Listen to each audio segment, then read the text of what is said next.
we are ready to get started. Welcome to our first formal meeting of 2022. I am so glad that everyone is joining us, whether it be virtually or here in person. It is so nice to be back on site with in-person attendance, and we plan to continue these as long as it is safe. We will keep everyone updated if there are any changes to our meetings as we continue to watch the CDC guidelines and watch the numbers within our city and county. If you are joining us on site, the council is following CDC guidelines to prevent and reduce transmission of COVID-19 and maintain healthy business operations and work environments. Apparently, I don't know how to say that word today. Also, per the mayor's executive order, masks and face coverings are required while in city facilities, even if vaccinated. We ask everyone to please keep your face coverings on at all times during the meeting. For those that are signed up for public comment, you can feel free to remove your mask once you are at the microphone to address council.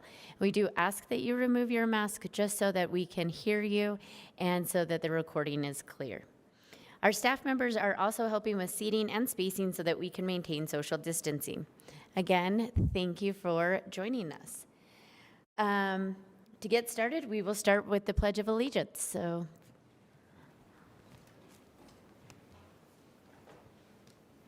I pledge allegiance to the flag of the United States of America and to the republic for which it stands, one nation, under God, indivisible, with liberty and justice for all.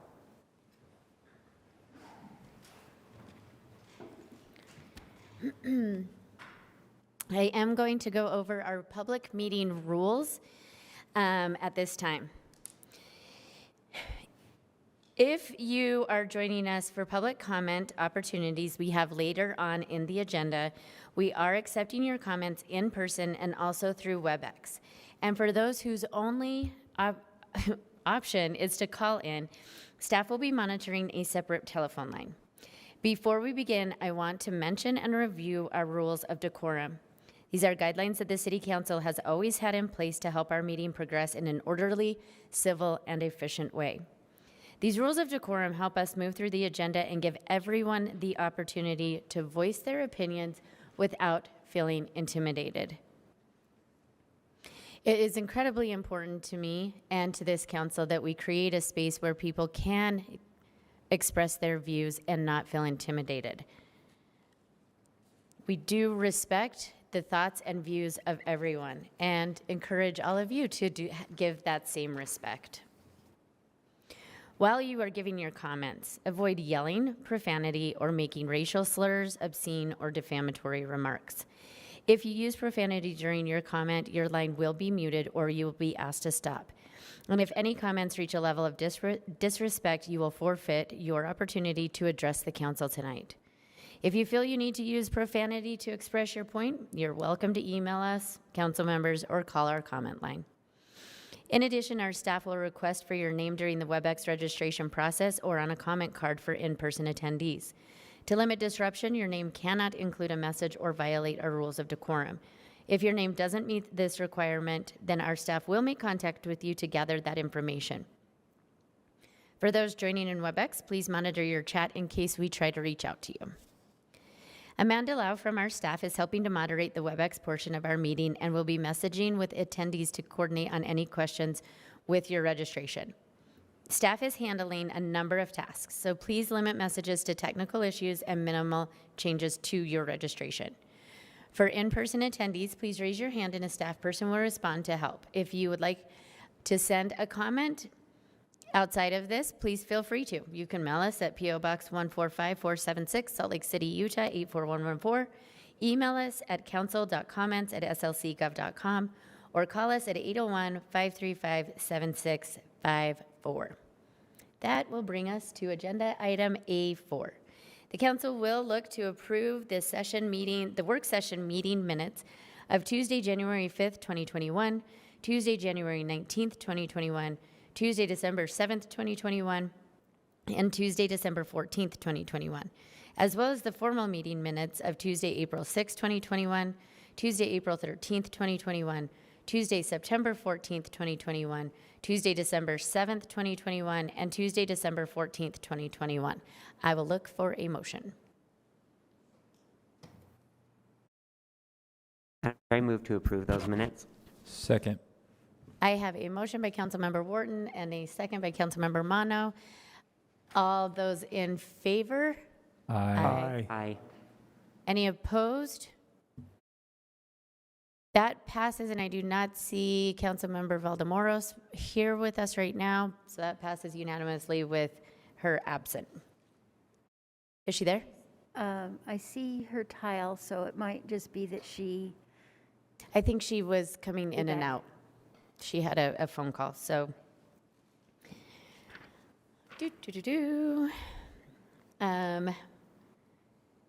We will now begin our public hearings. Taylor Hill on our staff will be calling the names of those who wish to comment. We will call names of people joining on WebEx and in person based on the order of registration or received comment cards.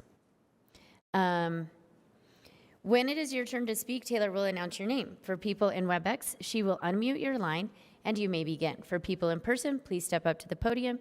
Feel free to remove your mask to make your comment in the microphone. Once you begin, please state your name and your 2-minute timer will start. At the 2-minute mark, the host will announce time and your microphone will be muted. If you are unable to finish your comment, please send the rest of your comment via email, mail, or calling our staff. If you join us virtually but do not wish to speak, please either message our staff or let them know. Or when the host states your name, please let us know you are here to listen. We have one public hearing today, and that is regarding Budget Amendment number 5 for fiscal year 2021-2022.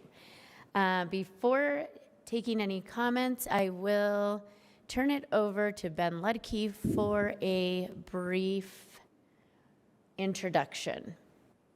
There he was. Oh, there you are, Ben. Take it away.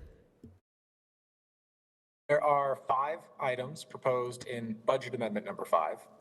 The total expenditures are $3.9 million. Most of that $3 million is for a state grant for creating low-income senior and veteran transitional housing at the former Airport Inn Hotel. The other items include public safety overtime at homeless resource centers using county dollars, new uses for unspent CARES Act dollars, rescoping a tennis capital improvement project, and reclassifying a position in the council office. The administration's proposal, the council staff report, all of the related documents are available in today's meeting packet. And the council has a dedicated website for budget information. It's available at tinyurl.com/SLC FY22 budget. Thank you, Madam Chair. Thank you, Ben. Taylor, I will turn the time over to you for our comments. Thank you, Council Chair. It looks like we have 2 people here to speak to this item. The first of which will be Chris Butler, followed by George Chapman. Chris, you're now unmuted. Hello, can you hear me okay? Yes. Perfect. So I want to speak to the $400,000 that would be going to the police budget for at the shelters. So the police aren't preventing, solving, or stopping people from experiencing homelessness or helping the unsheltered. They're never going to be part of a solution to being unsheltered or homeless. And honestly, I would argue that they are causing and continuing it for people. Increasing the budget and putting them in that area isn't going to help these people. Going like, what are they going to do? Like send them to jail more, which is only going to put them in more monetary burdens. The money should be used to help these people stay safe and warm this winter, and towards ways to make Salt Lake more affordable and a better place so we have less people who are unsheltered. So we should be using that 400,000 in a much better way that will actually help people who are unsheltered. And that's all I have on that. Thank you. And next we will hear from George Chapman. George, you're now unmuted. Okay. Actually, I think the $400,000 should be used to increase the police presence at the shelters, which really hasn't been done before, and it should be. This city made a commitment to the neighborhoods around the shelters that there would be an increased police presence, but the residences and businesses around the shelters don't see it. So the city police are at 75% voluntary overtime, and we're not able to provide over 100 well-trained police like we used to do, and because those just out of the academy are just not well-trained enough. So the $400,000 should be given to the police presence around the shelters. I also note that the city is part of a group supporting the Switch Point Hotel project that will result in 100 units for over $600,000 per unit, and I don't think that's sustainable. Heads up. And the bubble went down because of city problems with maintaining equipment. This is a city problem, constant city problem. It doesn't maintain equipment. So one of the two blowers didn't work and the generator didn't work, and it went down twice. I look forward to Councilman Dugan's leadership and hope that maintaining projects and city equipment is given a higher priority like the PMS system in the Navy. This city does not maintain new projects, including parks, watering, and equipment, and bike lanes. They're only swept every 7 weeks. That's not maintaining the projects we fund. Those are my comments. All right, and that was our final comment for this item. Great, thank you to both of you that commented. And council members, I will now look for a motion.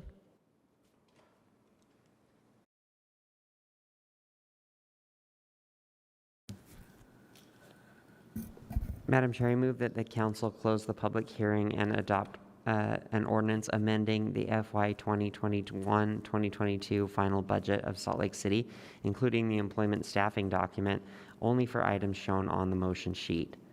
Second. Council members, I believe that we actually need to continue the hearing because of one of the last items that we had talked about, the tennis court item. It's not, I know, but I don't, if we close the public hearing, I think it closes on everything, but only the things that are there are adopted. Is that accurate? Katie may come in and tell me, or Jen or somebody. I think what. Madam what Chair, Yes. the public hearing needs to be closed in order to vote on the items. No, actually, You Ben, don't have to vote on Wait, all time the out. items. Ben, hold on, Ben. That's not accurate. We voted before on items. Oh. Isn't that right? Yeah, so what you do, oddly, and I see why Ben thinks that, but basically what you do is just vote on some of the items, continue the hearing okay. to the Because next meeting. Continuing the hearing preserves the option for people to speak about the tennis court item since they didn't know about the tennis court item until today. Right, okay. Then, Madam Chair, I'd like to amend my motion and move that the council continue the public hearing to a later date, but also adopt the FY 2021-2022 final budget amendment of Salt Lake City, including the employment staffing document, only for the items shown on the motion sheet, which would be items A1, items E1, items I1, and I2. Second. Okay. I have a motion from Councilmember Wharton, a second from Councilmember Dugan. Is there any discussion on this? All those in favor? Aye. Aye. Any opposed? Okay, that passes unanimously.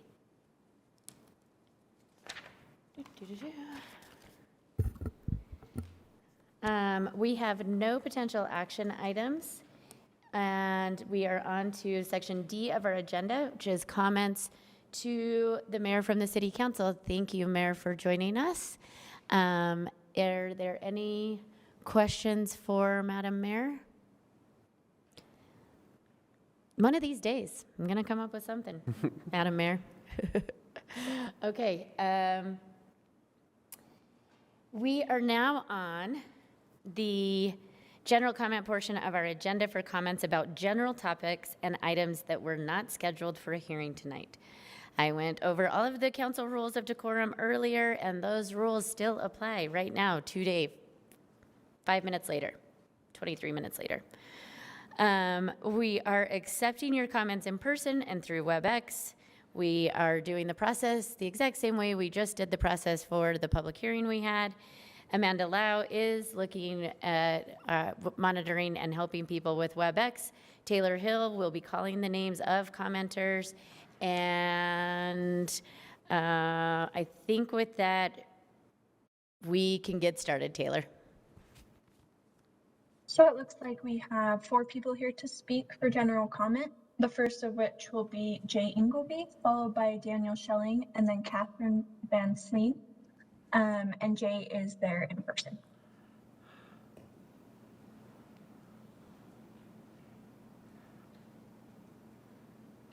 So Jay, go ahead up to the podium there and just speak right into the mic.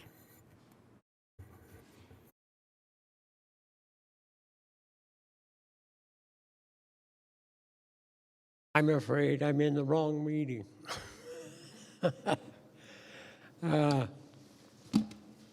Those of you who know me, I was active on the Glendale Community Council for 18 years. I'm not using that to impress or nothing else. I want a person who's going to run this meeting, if you will. This is the meeting of meetings, I think, with all of the stuff going through through this process and people making a determining factor. Very important also. One thing I might mention, there's the age-old thing that people go, have they stopped to take a look at why, what for, how come? Like I say, I have a hard time with seeing people disappear. This last year, I disappeared. I worked at the University of Utah for 27 years. It was hard, but when people are forcing you to leave, and then it gets down to the point of you will sign this agreement or you're gone. You'll lose everything you've gone. I was very taken aback. It hurt. It's like somebody just cut your wrists and drain everything out of you. So I would say to you folks, which you obviously have had some previous meetings.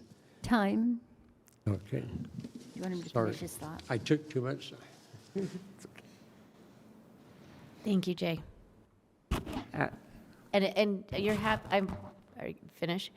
You can finish that thought if you'd like. We'll give you a minute to finish that.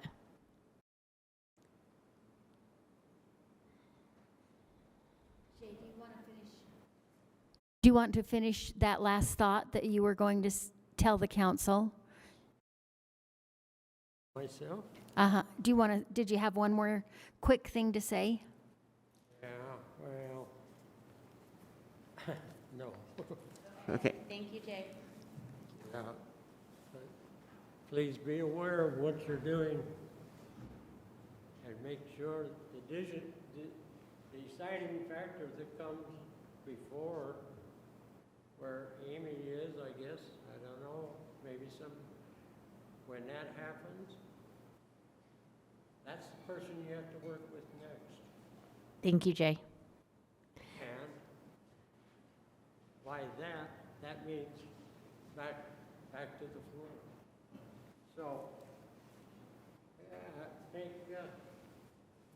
make sure of your decision. I wish you all the luck in the world. I ask that you, We're, I wear J- hearing aids, I'm sorry. it's okay. We're going to move on to the next comment, but happy to talk with you afterwards. Taylor, if you want to go to the next comment, please.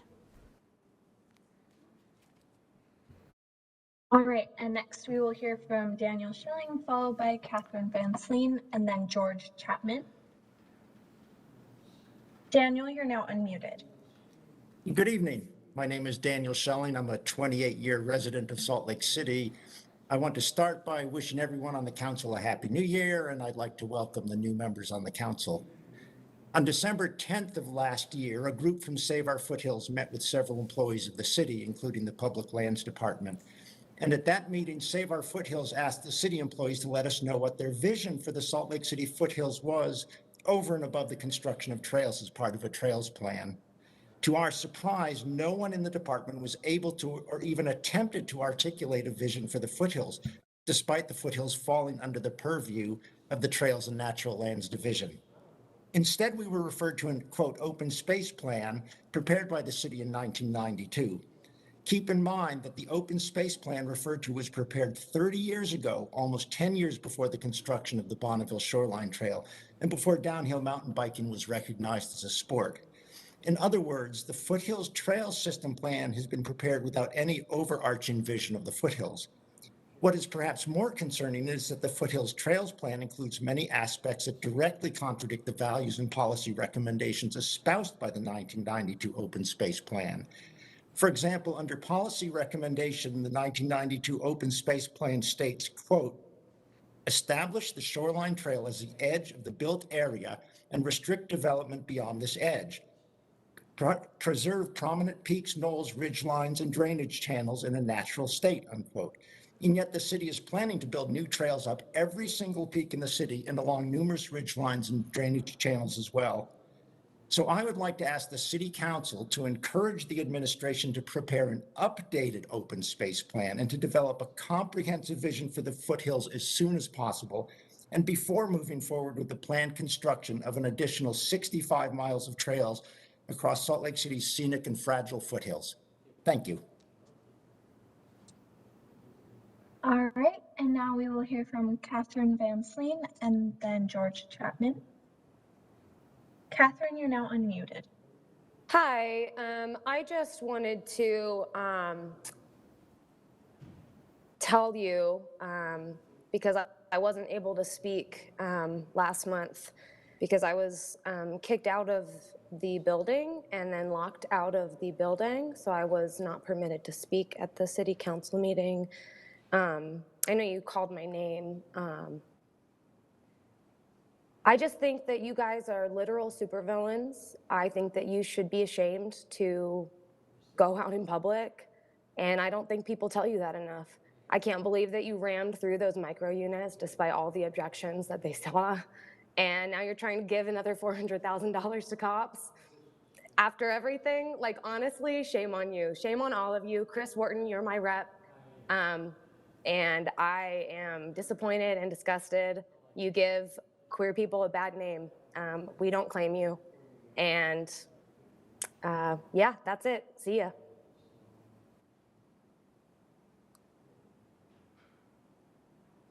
Okay, and now we will hear from George Chapman. George, you're now unmuted. Okay, shelters have a lack of police presence, and that doesn't bode well for the new overflow shelter, which just had a resident arrested for killing someone. Wow, that really doesn't bode well. So increasing police discourages drug dealing, which will help decrease victimizing the homeless. If you really care about the homeless, you should want more police presence because the homeless are the ones who are victimized first by police or by criminal activity. You know that. Also, Jefferson Park should be closed since it has more calls for service than the recently closed park. If this city can't stop the drug dealing and criminal activity in the parks, it should temporarily close those parks. Callers reporting criminal activity without police response actually discourages reporting crime. And again, the people who are victimized first are the homeless. So I also agree that spending over $3 million on Pioneer Park again and again and again and again is throwing good money after bad. The minority areas do deserve more parks and pocket libraries, and the fleet block still needs that money more. So I don't understand why Pioneer Park keeps getting on there when fleet block in that area needs a park more. You were supposed to put a park in that area. So why is Pioneer Park getting the money? And thank you for Mayor, City Council, thank you for enforcing the Airbnb nuisance ordinance. Finally, you're going to be hearing it Thursday, and please step up this enforcement since it directly impacts affordable housing. Thank you. Those are my comments. And that was our final commenter this evening. Thank you. And I'd just like to say thank you to the commenters who actually commented on the issues and refrained from making personal attacks to our council members. And as I have said in the past, and I will continue to say, that this is a safe space where people should be able to give their opinion as it relates to the issues that the council is dealing with, but it should not be a place where people feel empowered to intimidate council members. And as a fellow member of the queer community, Councilmember Warden, I think you are an upstanding member and an inspiration to many. So with that, I think that we are on to the next agenda item. The agenda item is new business, which is a nomination of council chair and vice chair for calendar year 2022. I will look for a motion.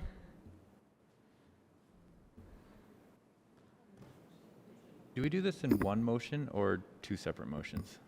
Well, you're asking such difficult questions right now, Darren. I think that we could get a motion to just one. Cindy Lou is giving me the just one. So I just need one motion. Appointing. Are we appointing? Electing chair and vice chair. So Chair Dan Dugan.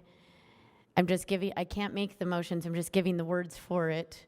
But that would be a motion to elect Dan Dugan, Councilmember Dan Dugan as chair for year 2022 and Councilmember Darren Mano as vice chair for the year 2022. Madam Chair, I move that we elect Councilmember Dan Dugan to the chair position for 2022 and Councilmember Darren Mano to the position of vice chair for 2022. Second. I have a motion by Councilmember Petro Eschler, a second by Councilmember Pui. Any discussion on this?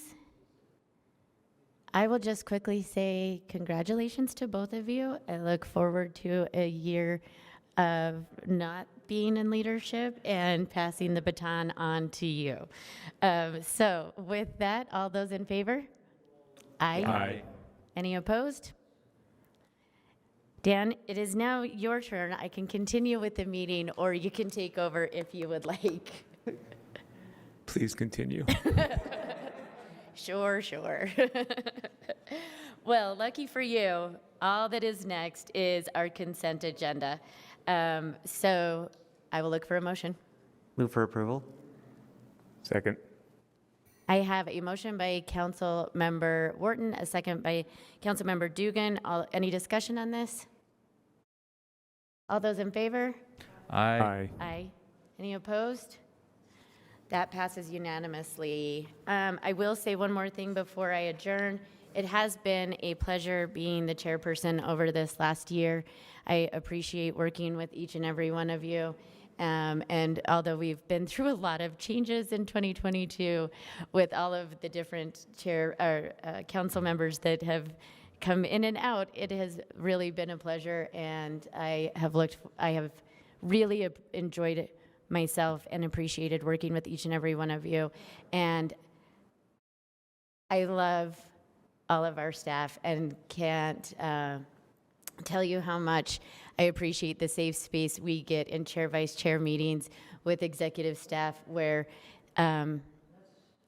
we have fun times, good jokes, and get a lot of work done. So thank you all. Appreciate it, and good luck. With that, meeting adjourned. Meeting's not adjourned. Jen just gave. I have a question.